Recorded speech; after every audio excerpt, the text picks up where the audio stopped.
Well, welcome to the Elevator Careers Podcast. This is our first live stream. I'm your host, Matt Allred, and we're excited to have you here today. Today, we're discussing the pain of the general contractor. And we'll be going into elevator scopes and why those are often one of the most challenging parts of a project. And more importantly, what can be done to improve it. So before we introduce our guest, I just want to look at a few headlines, news headlines from the elevator industry this week. Obviously, the big headline is Kone to acquire TK for $34 billion, creating the largest elevator company globally. There's been a little pushback already. One saying that antitrust rules that have once derailed this could come up. However, Kone is banking on a change in Europe's approach to the merger. So we'll see how that goes. In the Korean Herald, we see that Hyundai has launched modular high-rise elevator systems, supposed to make installation time 40 days faster, obviously requiring less field labor. So again, we'll see how that one goes. It was announced by the Associated Building Contractors, ABC, that the U.S. construction industry will need approximately 349,000 net new workers in 2026 and 456,000 additional workers in 2027 on top of normal hiring just to keep up with supply and demand. And the last one for today, the elevator modernization market is experiencing substantial growth, projected to expand from 14 billion in 2025 to over 15 billion in 2026. And by 2030, it is anticipated to reach 20 billion. Anyway, a lot going on. Obviously, bigger companies, faster construction, real workforce pressure, growing demand, and interestingly, a shortage of talent, which can lead to coordination breakdowns, confusion, delays, frustration, which is why we have our guest here today. Today, our guest is Jeremy Avraham. Jeremy's the founder of LiftSync, a consulting firm focused on simplifying one of the most misunderstood parts of construction, the elevator scope. With more than 25 years of experience spanning both elevator industry and general construction, Jeremy brings a rare inside both worlds perspective to owners, contractors, and developers. Jeremy, welcome to the show. It's great to have you here. It's great to be here, Matt. Thank you. Yeah, thank you. As I was reading through those headlines, is there anything that popped out to you in regards to our conversation today? Absolutely. Yeah. I think the common thread in everything that you just mentioned is that, with all these changes, you get more variables. Sure. And anytime you introduce more variables, it introduces more risk. The product changes, the acquisitions, the new technology, all that creates internal disruption within the elevator companies. And, these new systems, the new leadership, the changing priorities, teams are learning in real time. And all this trickles down to the general contractor and architects as well. So now the GC is trying to do their thing while the elevator side is still stabilizing. For sure. And, the hard part is they don't always have visibility into what's going on and with all these changes. And so the biggest risk, I see isn't just the complexity, it's that GCs are being asked to react, to moving targets they can't fully see. And that's where I see a lot of projects struggle is, GCs are making decisions, with a two-dimensional view, what is really a three-dimensional problem. And Yeah. they're getting a snapshot in time, but it's not the full picture of what's, really happening behind the scenes. Absolutely. Well, and you've worked on both the GC side and the elevator side, right? And so, having built your company really to focus on solving problems for GCs is a very interesting take. I think it's one that I've never heard of, honestly, until I met you. That somebody who specializes in consulting for the general contractor side. Yeah, they need love too. It's it's a big world. I got a lot of love to give. I observed a lot of common issues when I ran an elevator company myself, and I noticed there were just very common problems that occurred over and over. Even with the small companies and the large companies, and so we took a different approach and we did a lot of hand holding, which is, really where our value was because we weren't lowest price. But we were able to solve those issues proactively and very interpersonally. And the problem is the larger companies, it's really hard for them to do that. And so I'm stepping in this role. I love my job. I love what I do now. And my goal is to help out in these areas. Yeah, yeah. Let's get specific for just a minute. What did you see in the field that made you realize this is a problem worth solving? Yeah, like I said, very common issues. A lot of them were very preventable, like using the right set of drawings. A lot of times general contractors and architects have, they have their coordination going on office to office, and then it has to go down to field too. And sometimes there could be, for whatever reason, a gap there, and then there's a gap, a variable where the elevator companies have their input too. And the construction process may have already started. And so the pit might already be poured. They're Right. operating off the architectural drawings that were approved, not necessarily the elevator submittals. And so that's a big coordination gap. Right. When did you kind of come to this? I mean, obviously, having worked on both sides, you know, how did you start to put this together that, hey, this is something I can really add value to? Yeah. Well, I've seen some really expensive mistakes. Um, and I've seen $100,000 mistakes. Ouch. And I thought, if I can prevent that, there's a business model there. There's value that I can offer.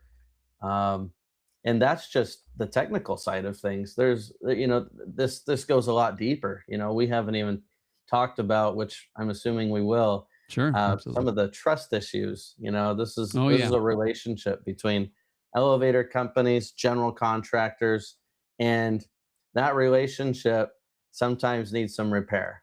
Right. Right. No, absolutely. So let me ask you this. I mean, it feels like you mentioned, general contractors need some love, right? But I don't know any other elevator consultants that really focus on that. So how do you describe it to them, right? How do you, I guess, sell that service to people who aren't used to even knowing it exists?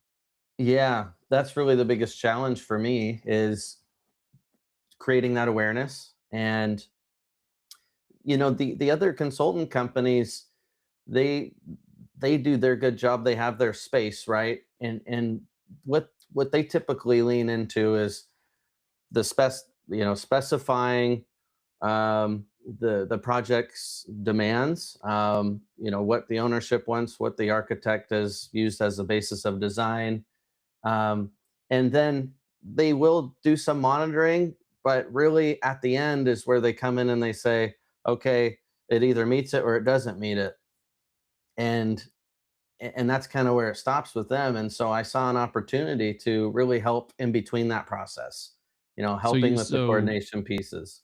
so you're saying they're creating the spec and they're saying, hey, yeah, that meets the spec. And so getting involved in the middle. What about pre-spec? I don't know. I'm ignorant enough to ask Yeah, the question. I mean, is there yeah, value yeah, there? yeah. The pre-construction uh, piece is huge, because a lot of the really costly long-term impact decisions are made within that 5 to 10% pre-construction decision making. And so Right. you can have a small decision that has a 20 to 300,000 dollar impact on the lifetime of the of ownership of the Sure. elevator. Sure. So for example, you could make a really restrictive specification that just has one controller that's accepted or one company for whatever reason. That company names their price when they bid it, but that company also can name their price when they service it For for the sure. life of the contract. And that's a huge difference in cost for the owner. And so now we're not just talking about technical details of what's in the spec and if we're meeting, and we're talking about, hey, like, what kind of long-term relationship do you want to have with the owner that's hired you to build their building for them? But is this something you're looking for repeat business? Because once they find out that, hey, there's only one company that can service my elevator and it's costing me buco bucks, like, that's going to be in their minds the next opportunity. Yeah, yeah, yeah. Well, and certainly, yeah, on the owner side, obviously the architect, the consultant, some of those folks aren't maybe as involved on that end, and so, I mean, if it's just, I guess, if the consultant's just helping in the specification, then it might be just like, hey, not my problem. It's just, you can deal with that down the road. I don't know, Yeah, and maybe you and see that. yeah, yeah. I see that. That those companies are busy too. They have national accounts and thousands of buildings that Sure. they're covering maintenance, they're covering modernization, they're covering construction. So it's a wide array of work that they have to do, and there's a lot of pressure on them to get that done and hit certain numbers. And so, what I offer is a more boutique approach where it's more interpersonal. There's more hand holding, there's more walking through big picture and things like that, instead of involvement early, involvement at the end.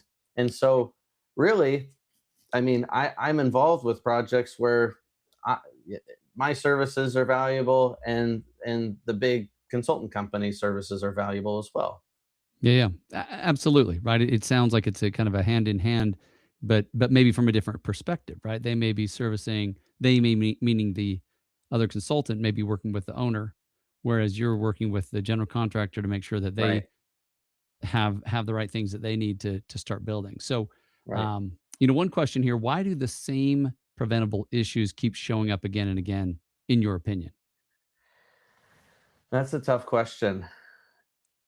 It really depends on the companies involved, the elevator companies, the general contractors. I think there are items that are more difficult to coordinate and they're more sequence driven. Hmm. Um, One of the biggest issues I see is timing and sequencing, which has a domino effect on those common issues. So elevator companies typically have a very structured um, and strict payment policy, Okay. and the general contractor also has, that, as GCs know, they have their policy too and their terms and what they've agreed to. And when you try to get an elevator involved early, sometimes those payment issues prevent you from being proactive in your planning. So they might be in a situation where they pour a pit when they have their final elevator drawings. So that's a really common issue. Is they start construction before they have final elevator drawings, and every single elevator person that's watching this, every project manager that's felt this pain knows exactly what I'm talking about. Does it It's happen that often? I mean, honestly, I'm scratching my Yeah, head going, and you're kind of trying to describe to me, the some of the issues of, well, we can't pour until we have, some money, or we can't, we need some kind of money down. But the idea that, hey, we're going to start in this project and we don't yet even have the final drawings is scary. yeah, yeah. What I see often is, and it depends on the size of the company, but with smaller companies, it could be an email that goes back and forth and says, "Hey, like, can you get me close? Can you get me safe?" So the elevator company shoots them what they have. They start building, which it can work out, but it's a risk, right? Like, For sure. it, it's a huge risk. So I see a lot of value in helping the general contractor right from the beginning find creative ways to solve some of those problems. Absolutely. Yeah. So where would you say most break down? Is it design? Is it coordination? Is it the execution? And obviously, if it's going to break down at the beginning, it probably could break down multiple times. Yeah, yeah, it's often a reactive issue. That's the most common denominator. Is it's a reactive issue that could have been prevented. The problem is, like I mentioned, that two-dimensional approach to a three-dimensional problem. It's really hard for a general contractor that has to supervise and be QC for all of these different scopes, and then you have the specialty scope. elevators, which account for 3 to 5% of the project value, the Right. contract value, but has such a disproportionate impact on the success of the project. And so that's really where I see, a lot of opportunity there. Absolutely. So, why would you say so many general contractors have a strong frustration around? I mean, you talked about in certain areas of the country, it's like they almost hate to go there, right? Yeah. Yeah. I mean, I live in one of those areas. There's it's kind of a it's it's a little comical in the sense that when a GC finds out they have an elevator on the project, they might be making a quick run to the nearest pub. It's usually accompanied with emotional and mental frustrations because of past experience. Wow. And the different unions in different areas of the country, they have different cultures, and that could impact. Um, it can impact the project. It's really complex. The elevator companies locally have different struggles too. They Right. have different growth cycles. They have different leadership changes, and everybody is really struggling. I think especially when the new installation economy picks up, like it's huge. Everybody's scrambling, everybody's hiring, everybody's trying to increase their workforce, and the elevator industry does the same exact thing. And For so sure. you might have somebody that's green and doesn't know a whole lot about elevators. It might be their first project, and you don't have the ability, maybe the general contractor is restricted to add to his head count somebody that's really experienced. And so that's when it's really helpful to involve a specialist, that doesn't add to your head count. True. And it's not a permanent fixture within the company. So it allows them to gain that expertise temporarily as needed. Yeah, yeah. Let me ask you this. This is a little bit, I don't know if it's off the subject, but it came to mind, as we've been talking because change orders, for example. I've worked with companies and I've helped place a lot of PMs and they get bonused sometimes on change orders. And then Yeah.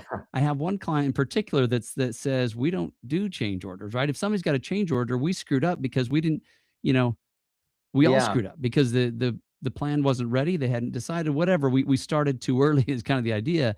And they kind of cringe at the idea that anybody would do a change order. But my question is, and it does, bonusing people on change orders does seem to motivate. Well, let's tell them half the story, and then I'll get more Yeah. bonuses because they're going to have to change. Is this part of it, or am I just making stuff up? No, you're accurate. Yeah, no, that's correct. Different companies have different structures. Sure. Change orders are historically really profitable, and that's why you're starting to see in more specifications that call out caps. There's a percentage cap on change orders, and that really speaks to some good proactive involvement early on, with the forethought to include language like that in the contract that says, hey, wait a minute, okay, yeah, sometimes there are unforeseeable events, right? And those are legitimate. And then there's scope gaps, and those are the ones that really hurt. And Sure. so you know it's it's really helpful to make sure that everyone's happy, that the elevator company's covered, within reason. um, but it is very interesting that it's being incentivized in the industry. Yeah, just an observation, right? It kind of came to mind, especially when that one client was like, no, we don't want to do that." Yeah, So, well, yeah, it changes the mentality, because instead of, oh shoot, we got to make this right, we got to fix it, we got to provide a solution, it's like, well, now you're incentivized for it. So now you're thinking, how do we get one of get these, more. right? Possibly, right? Yeah. So I'm curious. I mean, it sounds like what I'm hearing from you is certainly there's a technical side of this, right? It's a very complex system. It's a very complex process. It's all very complex, and yet, um, how much of it's human, how much of it is technical, I guess is what I'm trying to get at. That's a great question. That's a really good question. Yeah. Um, I've got a good story about that. Go So, ahead. Yeah. I was working with a GC, and it was a 2,000 page spec. So it's a huge spec, which is kind of typical for federal work. Um, but just think of what the general contractor's facing. Like he has to have, a PM, a PE, um, go through this and really manage every single trade, get pricing for it, identify scope gaps, account for that, and then execute. Sure. On the elevator side, um, the spec could be based off one manufacturer.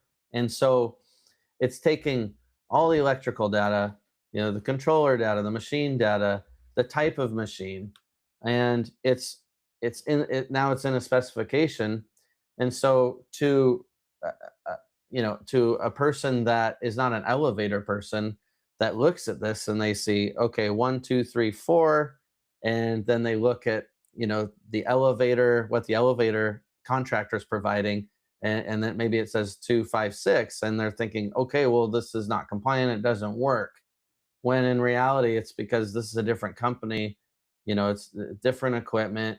It still meets the intent of the specification. Sure. And that's really what can slow down a project, are those types of conversations that can go on forever and ever. And the submittal could look like a Hemingway novel, Wow. Yeah. and have a Hemingway ending, a sad ending. So there, Sorry, I was just there, yeah, thinking of the one where the guy throws himself off a cliff. I'm like, ouch, yeah, you know? yeah, yeah. There's a lot of pain. There's a lot of pain in this process, and I think that in a lot of cases, general contractors get used to it. Elevator companies get used to it as well.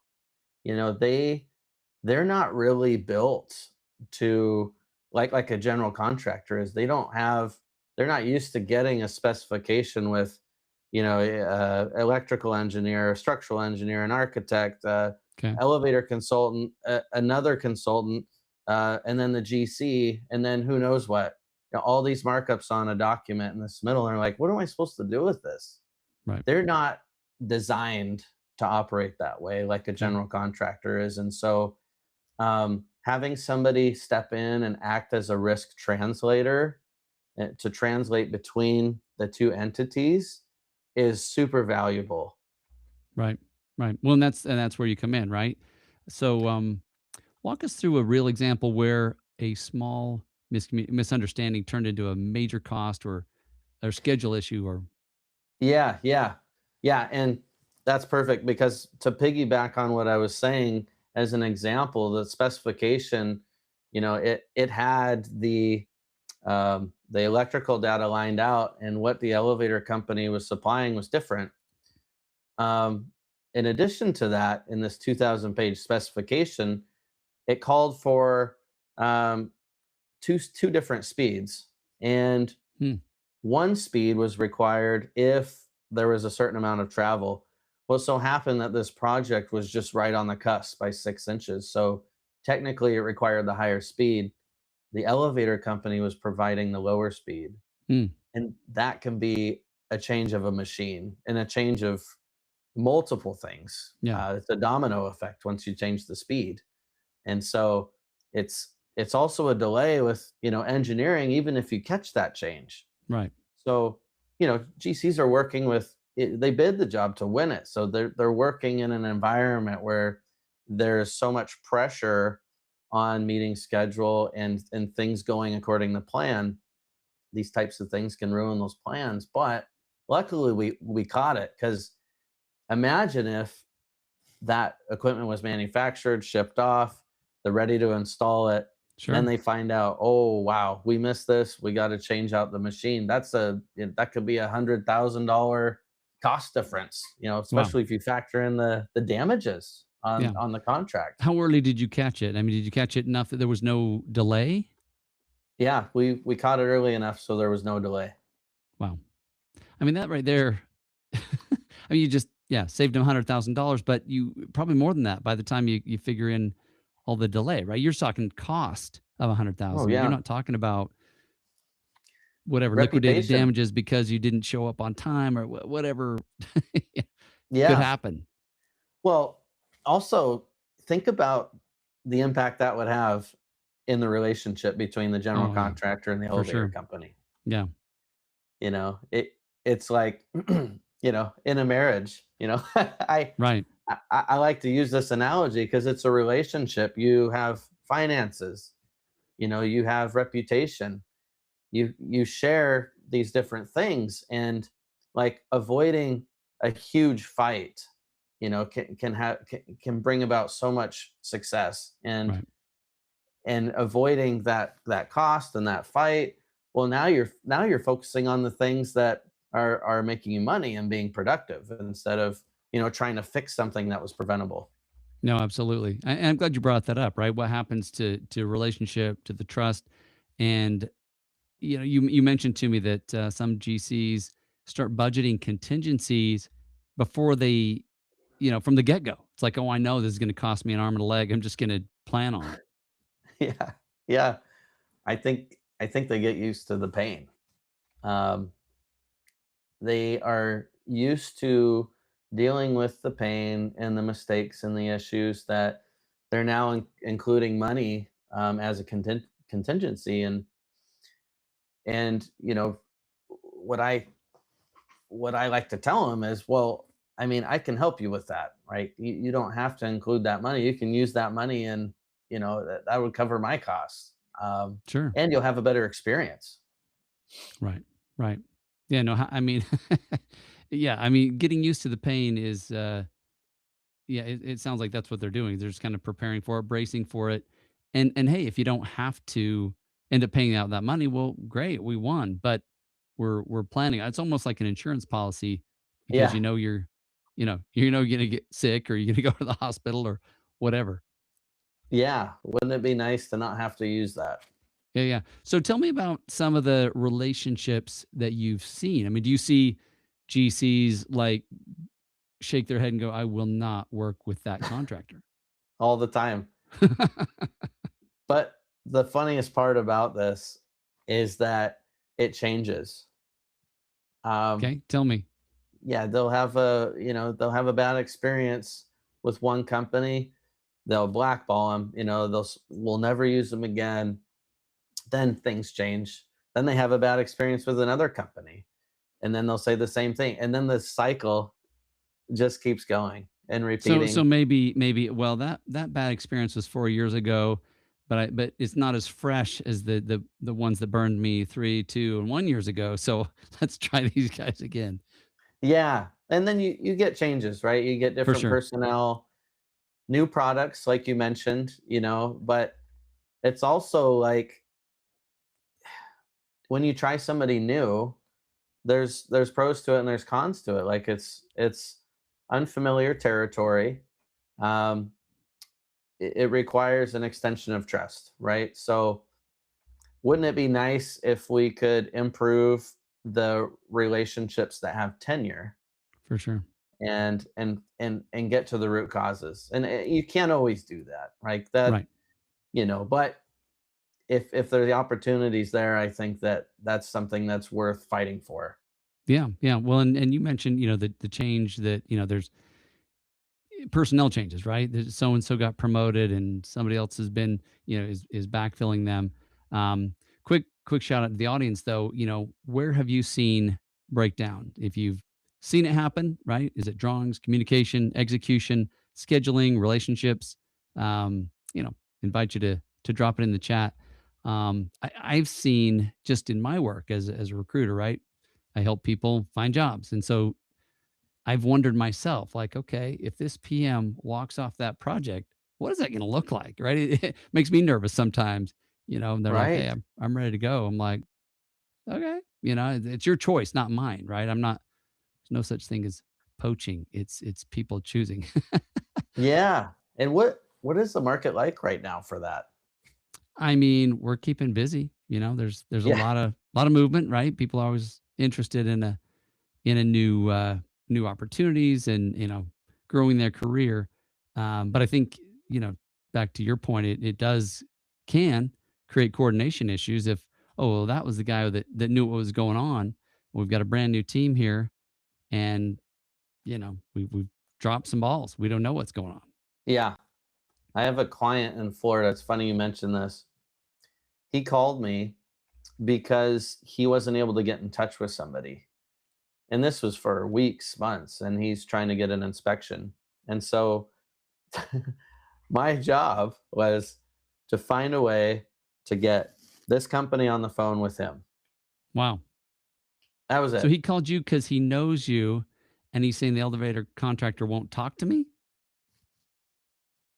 Yeah, and there could be a variety of reasons why. Hmm. I don't know exactly what happened, but it just speaks to that relationship dynamic and how important that is.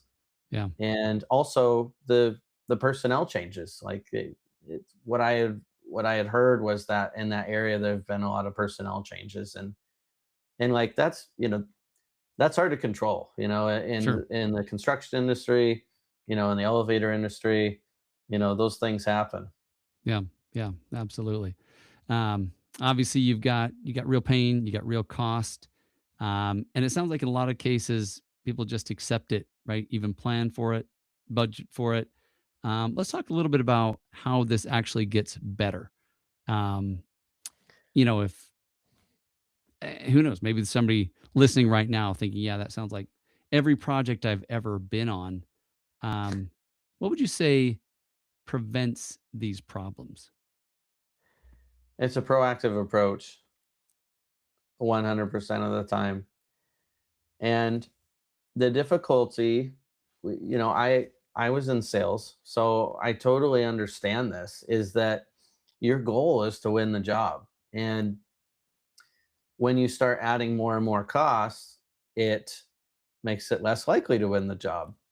And so the what I would encourage as a solution is to be as proactive as possible, um, as frugally as possible. Get the Hmm. best bang for your buck.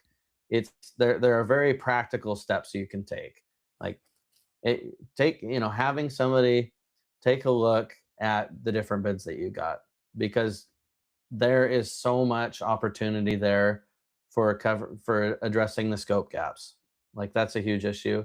And Sure. then it's like pre-construction planning.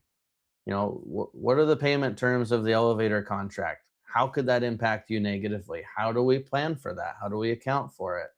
It's being proactive about everything and understanding that everything ties into everything that you have on the project. Sure. Sure. So early on, proactive, and it almost sounds like that a lot of contractors would be wise to have somebody who can, I guess, see what the gaps are, see Yeah. what issues they could run into, um, and be able to, I don't know, just look ahead and say, hey, have we thought about this, or even I don't know whether they have them on staff or whether, like you say, maybe it's a consultant. Um, what would you say building owners should plan earlier? Is there anything that they can do specifically? Yeah. For both, I think that having more vision, Hmm. overall big picture vision, is one of the biggest tools that they can employ.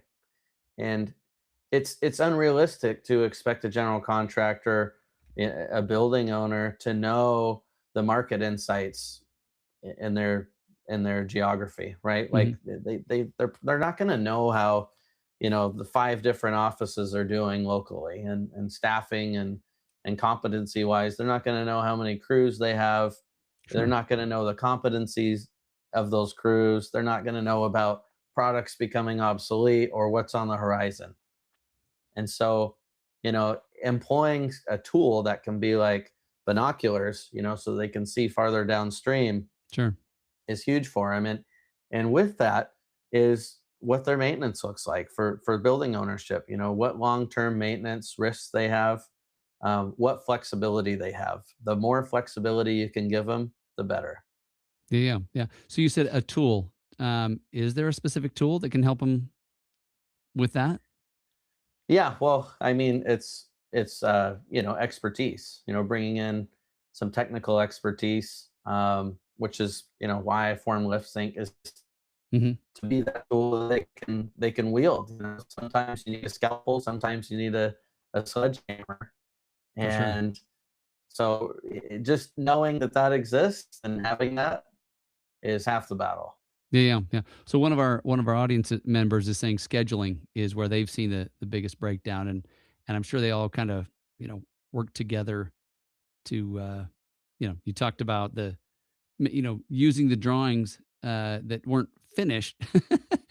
Sounds like a scheduling issue to me, but starting the Yeah. project early, and honestly, I kind of shook my head at that, and then I had to step back and say, I've started on recruiting searches before where I was like, hey, we're going to fill this job, only to get halfway through it or weeks down the road, and it's like, no, what I really need is something totally different. It's like, oh, well, maybe I was a little too exuberant, right? I jumped out there, spent a bunch of time, and luckily it wasn't hundreds of thousands of dollars in my case, but I can see how that's easy to do. Yeah. A real practical step that a general contractor can take is they can ask if they will get a project manager for the project. Elevator companies all have different policies, and they're all in the local branches can be built differently too. Sure. You know, Oftentimes I've seen companies that won't allocate a project manager to a project if the project doesn't exceed a certain dollar value. Right. Some companies it's $3 million. That's what it takes to be considered a large project, and then they would get a project manager. Some companies go by complexity, as well as dollar value, and so it's just helpful to know what resources and support you're getting with the elevator company. So And just to clarify, you're saying that the owner could specifically request a PM from the elevator contractor and say, "Hey, this is something we want access to. We want this resource available to us." yeah, the general contractor, in for maintenance, actually they can get, for a large maintenance contract, an owner can do that as well. Okay, They're more of a It's more of like a resident mechanic that kind of operates in that capacity. But for a lot of commodity projects like low rise projects with hydraulic elevators, a lot of times it's a salesperson and the superintendent. They act as the PM, and for sure. very rarely is the salesperson and a superintendent equipped to be a good project manager. And I'm not True. sure if that's what the comment was about, was that portion of scheduling, or if it was more of a sequencing issue, if it was more like the elevator companies never finish on time. That really depends on how I answer that question. There's about 12 different ways Yeah, to yeah. to Well, I answer I that had asked the question. question, where have you seen breakdowns, and the comment was scheduling. So, I don't have all Oh, the background yeah. on that, but no, honestly, even in my work, I have seen there was a major elevator company several years ago that had me working to find project managers for them from general contractors. So specifically, they wanted, and so I placed numerous project managers out of GCs into an elevator company because they were saying, we're not very good at managing projects. We want somebody who knows how to manage projects to come work for us. And that was, very successful for them. But they had kind of said the same thing. Yeah, we usually just turn loose whatever superintendent or salesperson on the Hmm. project, and they aren't always trained in project management. And so we can do better. Right. Yeah. I think it's brilliant to get somebody from the GC side to be a elevator project manager. Yeah. Well, and obviously they've got some learning to do once they get to the elevator side, right? To Right. understand. Sure. but Yeah. Yeah. but Yeah. they know project management, I guess was their Yeah. point. Yeah. Yeah. It definitely helps to know uh, technical information about elevators and how they're installed to be a good PM. But yeah, that's very insightful. Yeah, yeah, yeah. So what would you say architects can do differently to reduce downstream confusion? And let me just add a little question here for myself, and that is, the architect seems a little bit removed from the pain. Is that true? Are they removed from the pain? I mean, do they just draw the picture and walk away, or do they feel it when it collides 6 months down the road? Yeah, I think it depends who you ask. And I'm sure the architects get that too. Like, they're not the ones building it, right? So, Mm, you know, I've been in the field, like, I, you know, I've been installing something, and I'm like how what, what why did they think this could work? Or and not in the sense of like a big project where there's an architect and I'm installing an elevator, but in other trades and things like sure. that. But the architect doesn't they have to deal with redesign, right? And that's not good for them. They don't Sure. like redesign. That doesn't Okay. help them. And that impacts the general contractor too. Sometimes what looks good on paper, when in reality, it doesn't, it doesn't mesh, it doesn't work. And so both the GC and the architect are both in pain, and the GC can provide feedback and they can make adjustments, and that's part of the normal process. But like, if you can minimize and mitigate the Sure. redesign, that's very valuable. Oh, And absolutely. Yeah. right. And And it makes sense that they are feeling the pain, right? Especially, I mean, if the GC is mad enough or whatever, it's like, no, they're gonna feel it. I'm yeah, sure. yeah. And what makes this really challenging is that there are different motivations in the industry. Elevator companies are motivated for their fiduciary responsibility to their company to make it so that they have an advantage in getting the work. I Right. mean, just like any company wants, right? Like, they want to win the project. For sure. That's not a bad thing, right? I'm not Right. saying that's a bad thing. The problem is that when architects need help and advice, they'll usually call an elevator company, and that company is, that they're motivated to share their product and make it as restrictive as possible in the design. So And restrictive, clarify that just a little bit for yeah, so if if an architect came to me and I worked for X company, and they wanted a recommendation, a product recommendation. Well, let's say I don't even have the best product for it. I don't even carry that product. I'm going to recommend the product that I have. And so sure. already you're starting at you're already restricting the options for the project. True. And in addition to that, elevator companies have proprietary equipment. And what that does is it gives them an advantage for the serviceability of that equipment, which is really where the real money's at in the elevator True. industry. True.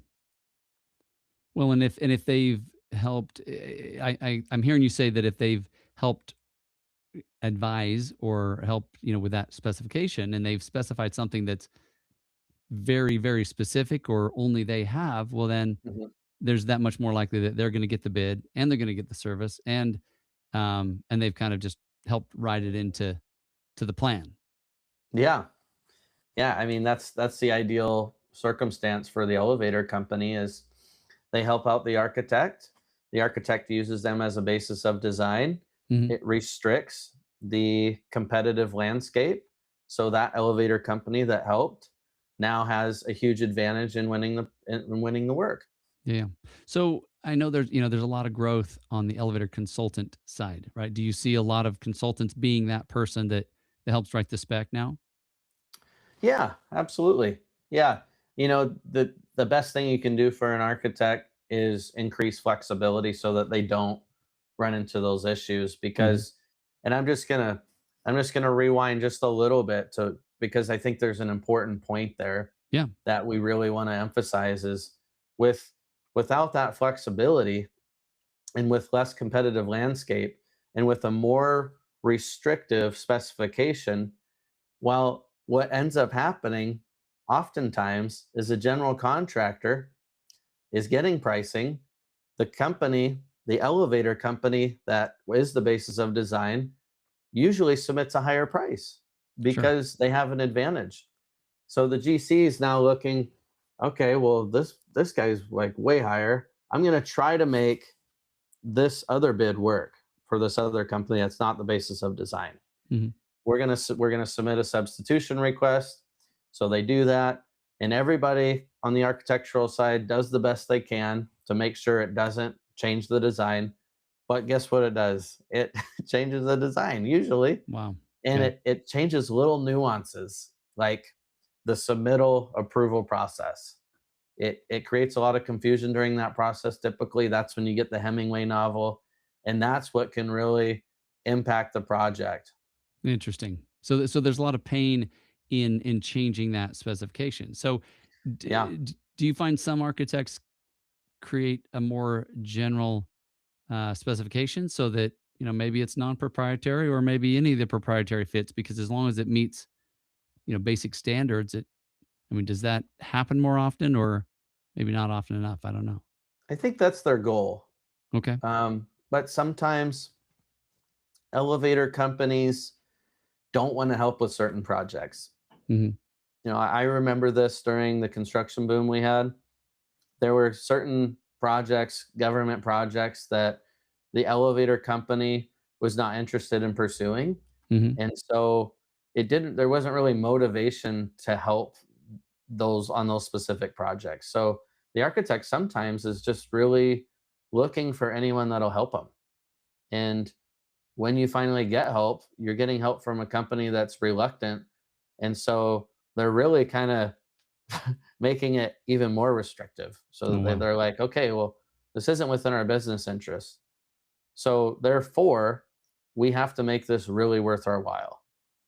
So you better specify our stuff, and Right, if we're going to right. help you at all, you're gonna put our name brand on it. Yeah, that happens. I witnessed it happen. Sure. And like from a business perspective, I'm not dogging on that. I'm not. Sure. Yeah, You get it. yeah, I get it. Like it's just the reality of where we're at, and that's not always the case. The consultant companies, the elevator companies, they'll recommend stuff that's within the best interest, of the client. It's not all negative, right? So I Right. don't want that to be the message, but oftentimes, each company is advocating for their own business interest. No, absolutely. Right. And they have to, right? I think the big question is, that obviously the GCs want their best business interests, the architects want theirs, the elevator people want theirs, the owners want theirs. What would it look like if all parties actually won on these projects instead of treating it like a zero sum game? Right. Boy, that would be nice. Yeah. Have you ever seen it? Very seldom. It's hard. It's hard because of all the variables out there. Right. Right. It doesn't happen, ex nihilo. Like it's not just Right. out of Doesn't nothing. happen by accident is what it sounds like, right? If Yeah. it's going Yeah. to happen, you've got to be proactive. You got to start early. You got to make sure you've got somebody giving you the right advice and looking Right. at the right things, and then you can walk that line. Right. Yeah. Yeah. It's proactive. Yep. Yep. I And mean, and obviously everybody's kind of pulling for their own part, but it's I guess trying to say, it's not that somebody has to lose every time, is that everybody can win, but they gotta they gotta make sure that they're approaching it the right way. yeah. Yeah. It needs help. Like the elevator scope, like I said, 3 to 5% of total project value with a disproportionate impact on the success of the project. Like general contractors, architects, they involve, specialists for a lot of other trades. Sure. And elevator trades absolutely, certainly deserve the same treatment. Sure. Sure. Well, and it sounds like there's a disproportionate amount because of the cost, because of the coordination, the specialization, everything that's involved. It's maybe more important to involve a specialist on the elevator side than some of the others because Yeah. it's going to be more costly. Yeah. a three-dimensional approach because the industry is so small. Hmm. Like it's more than just a number, right? Is that how busy is this company? To the person's comment about scheduling, you could have a low bid from a company that's booked out 2 years.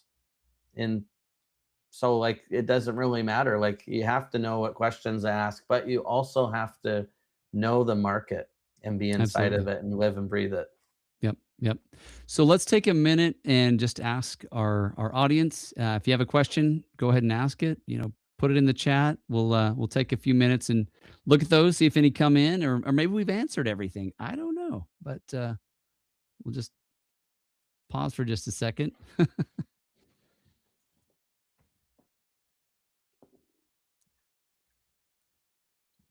All right. So here's one. It says, "Are there roles that a general contractor could add to their team that would handle communication between client, builder, elevator?" And I guess that's what we talked about with the PM. Is that right? Yeah. There are actually companies I'm not aware of in the US, but there's a company in Canada, one of the biggest construction companies there that has an elevator specialist division. There was a company in Washington actually that had a person that just focused on elevator management, Uh huh. and he did a great job. He was actually one of the people that um, kind of gave me this idea and gave me the final push to do it. I'll give him a quick shout out here, Gary Wood. He's a good dude. Nice. He really helped their company identify those issues because he came from the elevator industry, Okay. and so he knew what to look for. And so, yeah, you could certainly do that. Like you could do that, or you could, find an entity like LiftSync that is a la carte and comes in as needed. Right. Right. Well, and we've got another comment here, just saying that's where a consultant can assist to drive the best outcome for everyone. Cheers from Australia. So we got fans in Australia. Wow, down under. Right on. Yep. That's cool. Yeah. Next one, sounds like there are a lot of pitfalls, possible pitfalls. Can you describe your ideal communication scenario and timeline? Oh, that's a huge question. And I also wonder if pitfalls is a pun because I appreciate that if it is. Uh, yeah, I hope I have enough overhead bandwidth to answer this. That's a dad pun joke right there with the overhead. If you didn't Right. get that, um, ideally, you would have somebody involved at every step of the process. The pre-construction coordination Hmm. with the architect, the bid leveling with the elevator companies so that you can identify scope gaps. And a really super important piece is the pre-mobilization readiness. That's somewhere I see people get dinged often, and then Sure. they get charged a remobilization fee, and it's like $2,000 to $4,000 depending on the Can you company. clarify that for me? I don't know what remobilization means. Yeah, so when you select an elevator company for a project, they will send you the information that they need in order Hmm. to mobilize on site. And every company is different. Sure. Um, and certain companies are a lot easier to work with, right, than For others. sure. Yep. But what I've seen frequently is the superintendent or PM or salesperson will send this maxed out email with as many documents that'll fit in it as possible that won't get bounced back. And it's like, this is what we need. And it's so boilerplate and generic that if it's a GC that's like a mom and pop, they look at it and they're like, what? I don't need, are we installing a traction elevator? Because it's got traction elevator stuff, it's got hydro stuff, it's got everything under the sun because it's meant Pick to your be own. standardized and Sure. and and just so you can send it out to anyone for any product. Yeah. So um, that really is a sticking point for GCs, and it really hurts the elevator company because like they have a schedule in mind. They don't want to show up and not have stuff ready Right. and then pull them back and then put them on another job. Like that doesn't help them. they would rather get a progress payment, get the project done as planned. And so having involvement with the pre-mobilization, have somebody go there, or even a FaceTime. Okay, yes, is this ready? Do they have power? Do they have a clean and dry and Interesting. secure Okay. space? Hmm. Do they are the dimensions right? Are Right. the hoistway embeds, are they in the right place? Is the hoist beam rated properly? Is it, is there 2 inches? Is is it safe? Like, are the barricades there? There's so many different things that they have to pay attention to and have right. And not only that, but they're sorry, this is a long answer, but I'm passionate about this. There Yeah. are No, I love it. there are general contractors that are doing really well and they're doing things right. And I know a lot of them. They've done it for a long time, but they there's still opportunity for improvement. Sure. Like, I've heard people say, well, we haven't had many issues. We it's gone pretty well. And my question is, well, how do you know it couldn't be better? Right? Like, Yeah. there's always room for improvement. And helping somebody with a process, for example, getting the elevator company exactly what they need the first time, as close to the hoistway as possible, and Right. prioritizing that, giving them the rollable access, making their lives easier. Now the mechanic's happy, the superintendent's happy. Like, they are going to want to do a good job Right. Right. versus starting off with conflict and Yeah. something not being ready, and then the GC's mad about a change order for a remobilization or something. Yeah. Yeah. So So, one question here. I'm not 100% sure how to interpret it. Any international elevator company used? Question mark. Um, I'm not sure I can interpret that one, but maybe what they mean is, yeah, using a international elevator company here locally. Um, if that's what they mean, as long as they have their license, and their product has been approved, that's huge. mhm, Like, their product has to be approved by the local authorities. right. So let me throw one more question at you, and then we're kind of running out of time here. But the question is, are there any platforms used for effective coordination? I assume that means software. Oh, To I guess between all involved parties to coordinate these decisions. there's no way that's not, if something does exist like that, I've never heard of it.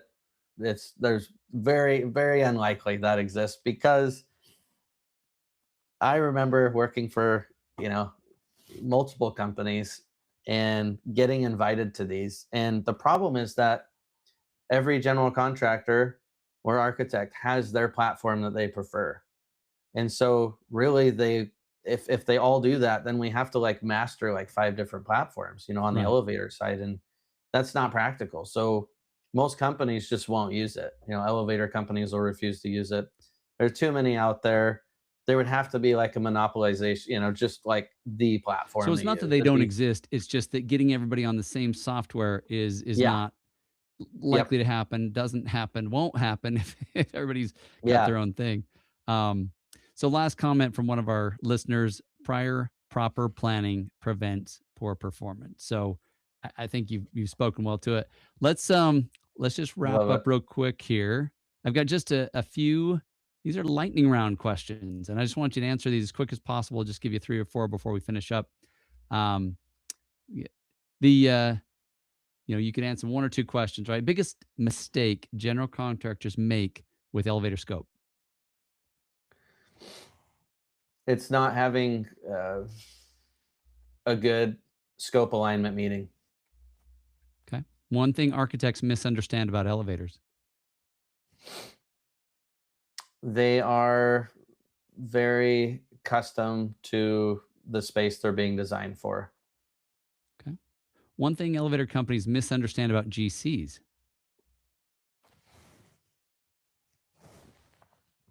That's that's a tough question. I don't know how to answer that. Okay.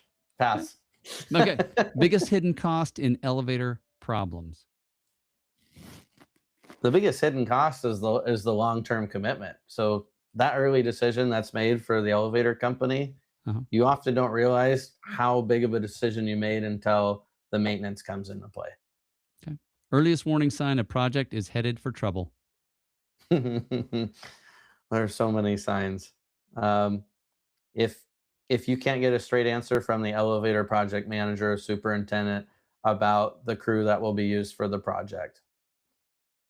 Awesome. So, Jeremy, one final question.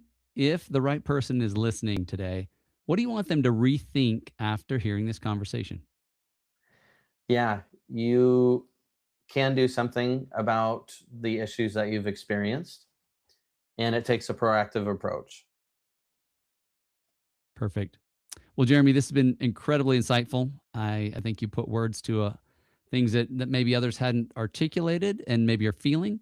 I hear about some of these things when I talk with others, but I appreciate you coming on today, and I wish you the best as you continue to alleviate pain and help people through this. Thanks, Matt. It was a pleasure, and thanks for everyone for tuning in. Yeah, and thank you, everyone. This was a lot of fun to have you on here today. If you've experienced any kind of pain firsthand through this process, we'd love to hear from you. Please share feedback at elevatorcareers.net, or you can email podcast at elevatorcareers.net with thoughts, insight, feedback. And we'll see you on our next episode of the Elevator Careers Podcast. Thanks again.